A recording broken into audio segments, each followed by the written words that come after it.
Page 268. This is a lesson on the German Sixth Chord, an augmented sixth chords. Now the purpose of this, and again you can read about it, the idea of this is that it adds some variety in the harmony. You're adding some accidentals to the harmony, some notes outside the key.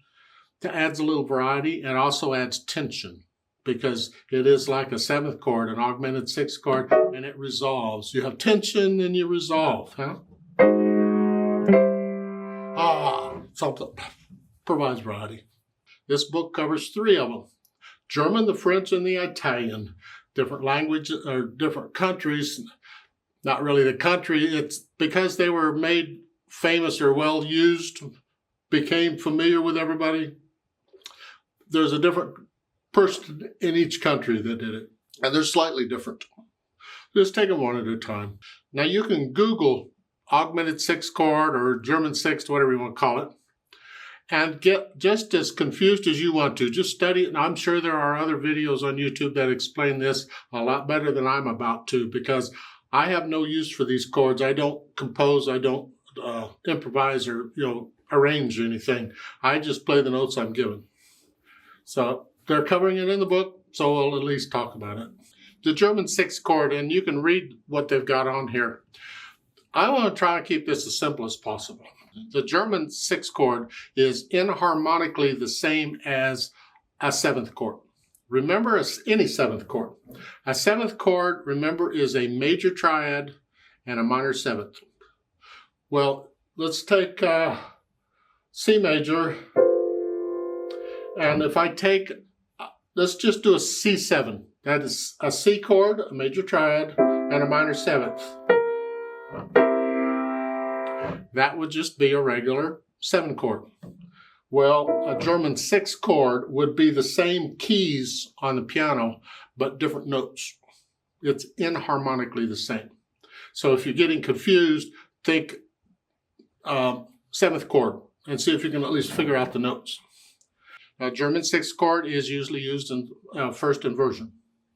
And if you look here toward the upper middle, they show this. Well, that is a seventh chord. We have an A flat 7. It's an A flat major triad with a minor seventh. It's an A flat 7 chord. Well, it'll be the same keys on the piano, except instead of a G flat, it's an F sharp. We don't flatten the seventh, minor seventh. We don't flatten it. We raise the sixth. The sixth goes up. It's augmented. So the second one they show is the same keys on the piano, but the G flat becomes an F sharp. That's the difference.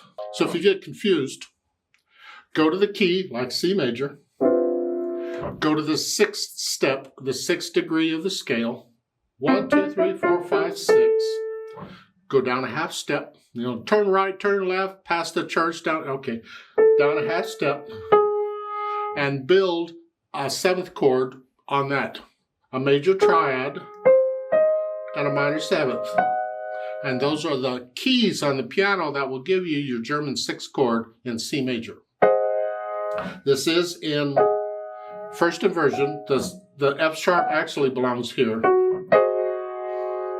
And the note names are F, A, C, and E. Remember, every other note we're dealing in note names. In this chord, you're dealing with an A, C, E, G. That's for the seventh chord. We just make it major. Well, for this one, we're dealing in this. And this comes up, that goes down, and that goes down. And we put this on top. That's really about as deep as I care to get with this.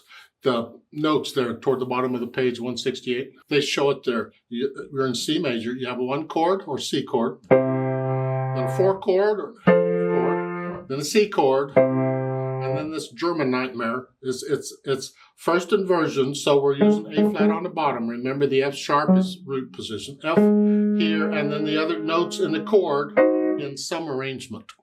Here they've done it here. They've taken the C here, they put this on top. That's fine. We want the A flat on the bottom, is what we want. That is your German sixth chord, or a 4-chord. I don't want to get into the 4-chord thing. That's a 4-chord with those little numbers are for the intervals showing you the inversion of the chord. And the little sharp sign after the sixth means it's a raised sixth. The augmented sixth part, let's go real careful here. This is our chord. If I go from here to here, that is an augmented sixth. This is a major sixth. Okay, if I take a major sixth and increase it half step, it becomes an augmented sixth. See, on the diminished, or on the 7th chord, that was a 7th, and I take it down to a minor 7th. It's here. But if I take the 6th up, it's an augmented 6th, and that's what that is, an augmented 6th chord. And that's what we're here, an augmented 6th chord here. And then the others are 5, or 1, 5, 7, 1. See, the augmented 6th chord usually resolves either to a 5, 7 or 5 chord and a 1 chord, but the 1 chord is usually an inversion. Yeah, a 6/4 inversion. Huh? Usually. Doesn't have to. It just does it. These C's in both. That's how it works. Look at the bottom of the page. They want you to do it in other keys. Isn't that delightful? They just won't leave you alone, will they? Well, let's pick an easy one. Let's go to D major. We're going from C major to D major. We're going up a whole step. So I can take all the notes in that music up 1 step. So here, the left hand is just here, up 1. Instead of an A flat, it's a B flat. A. That's for the left hand. And the right hand, instead of here, I just go up 1. Here. And each one goes up 1. So the E flat becomes an F. And F sharp becomes a G sharp. And that's the,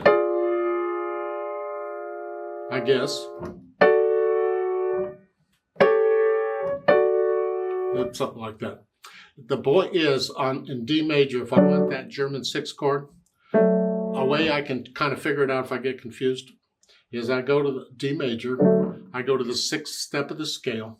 1, 2, 3, 4, 5, 6. I go down 1/2 step. It's built on the built on the lowered 6th step, and I just do a major 7 or a 7th chord. So those are the notes on the piano, except this note, instead of A flat, it's actually a G sharp.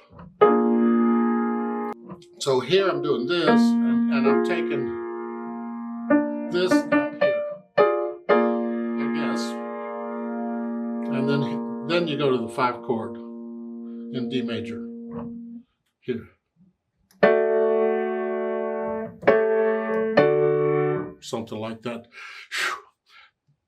I only know enough about this to get through these lessons, and that's it. If you want to learn more about them, go ahead. That's entirely up to you. Again, I just play the notes they give me, and I'll leave it at that. However, if you have any questions, I suggest you ask your teacher.